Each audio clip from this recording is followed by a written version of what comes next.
supaya kamu dapat berdoa. Kesudahan segala sesuatu sudah dekat. Karena itu kuasailah dirimu dan jadilah tenang supaya kamu dapat berdoa.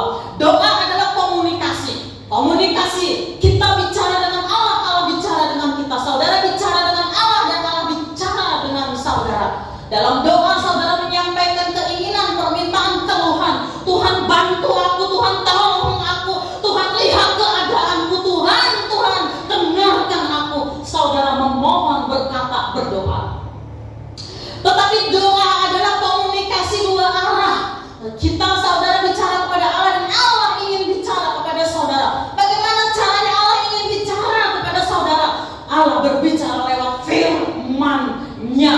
Ya, berkali-kali Allah ingin mengatakan, ini loh anakku, ini loh yang menjadi penghambat bagimu. Berkali-kali Allah ingin membukakan jalan, ini loh jalanmu. Allah berkata, dengarkan aku. Allah berkata, kesalahanmu inilah yang menghambat engkau. Allah ingin berkata lewat firman-Nya, tapi kita tidak belajar mendengar. Kenapa? Karena pikiran kita penuh ya dengan berbagai hal.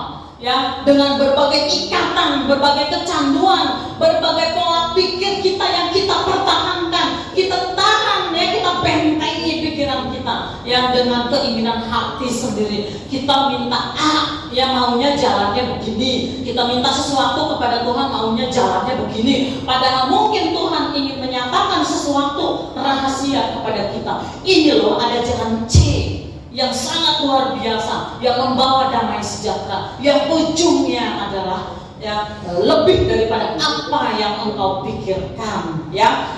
Jadi jadilah tenang supaya kamu dapat berdoa. Jadilah tenang pikiranmu supaya kamu dapat berbicara kepada Allah seperti yang Tuhan kehendaki, supaya engkau dapat mendengar apa yang Tuhan inginkan. Ya, di dalam kitab Yeremia 6 ayat 14, mereka itu para nabi. Mereka mengobati luka umatku dengan memandangnya ringan. Katanya, damai sejahtera, tetapi tidak ada damai sejahtera. Di dalam kitab Yeremia ini, orang Israel karena tegar tengkuk, karena kekerasan hati mereka, karena terus melawan Tuhan.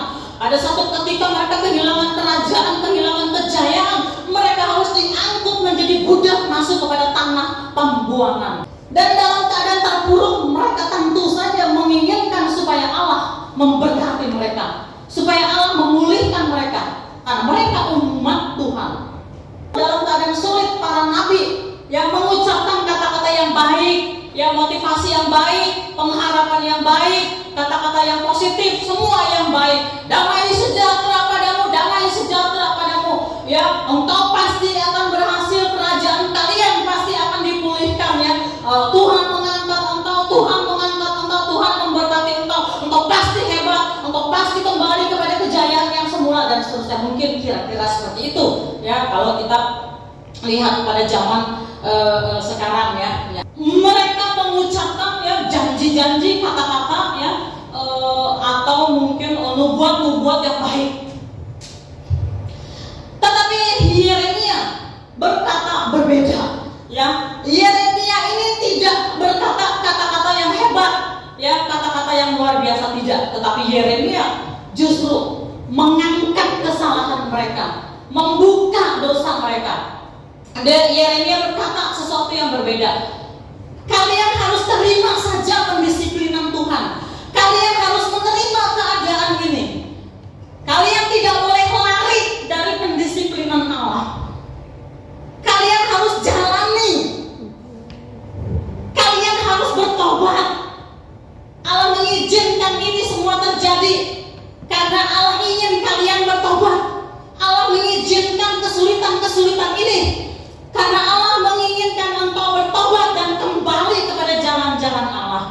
Jadi Yeremia tidak mengatakan damai sejahtera terjadi yang hebat, Tuhan pulihkan engkau, tidak.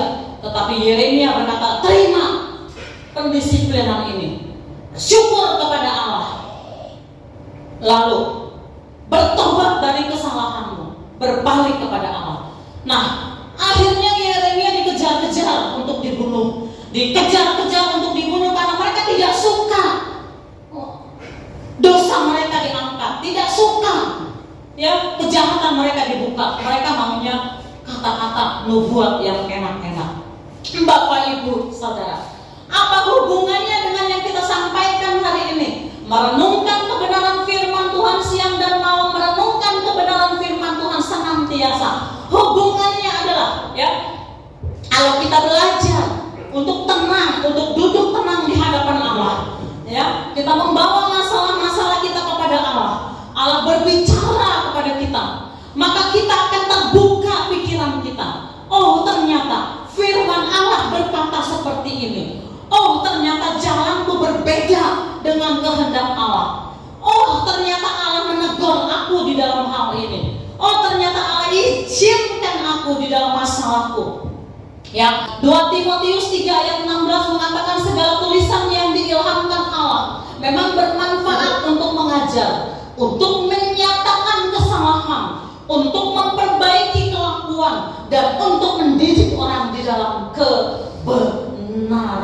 Ya, firman Tuhan, renungkan siang dan malam, renungkan senantiasa, berikan waktu untuk Tuhan. Ya, tenangkan pikiran kita. Ya, maka segala tulisan ya yang diilhamkan Allah ini, yaitu firman Allah, bermanfaat bagi kita, mengajar kita untuk hidup di dalam jalan Tuhan, untuk memperbaiki karakter kita, menyatakan kesalahan-kesalahan kita, memperbaiki kelakuan kita, dan mendidik kita di dalam kebenaran. Ya, nah pada akhirnya dikatakan ya, mereka seperti pohon yang ditanam di tepi aliran air, yang menghasilkan buahnya pada musimnya, pada waktunya, sehingga ada waktu Tuhan berkata, cukup pendisiplinan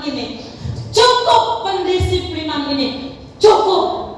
Aku membukakan jalan bagi engkau. Aku membukakan pintu-pintu tingkap-tingkap di langit bagi engkau. Lebih dari apa yang engkau minta, lebih dari apa yang engkau pikirkan, ya, yang bahkan yang tidak pernah engkau dengar, aku sediakan bagimu pada waktu Allah. Ya, dan dikatakan ya, apa saja yang diperbuatnya berhasil. Kok bisa? Apa saja yang diperbuatnya berhasil? Karena lewat perenungan firman Allah, kita sudah diajar, kita sudah dibukakan kesalahan, kita sudah diperbaiki di dalam kelakuan, kita sudah dididik di dalam kebenaran. Artinya, apa yang kita inginkan, apa yang kita perbuat selaras dengan keinginan Allah, itu kuncinya. Ya, jadi sekali lagi, apa saja yang saudara perbuat berhasil, apa saja yang engkau perbuat berhasil. Kok bisa? Karena yang engkau inginkan, yang engkau perbuat, yang kita perbuat selaras dengan kehendak Allah. Itu kuncinya, selaras dengan kehendak Allah. Karena kita sudah dididik oleh perenungan firman Allah, karena selaras dengan Allah, selaras dengan kehendak Allah, ya pasti berhasil, karena Allah mengerjakan di dalam kita.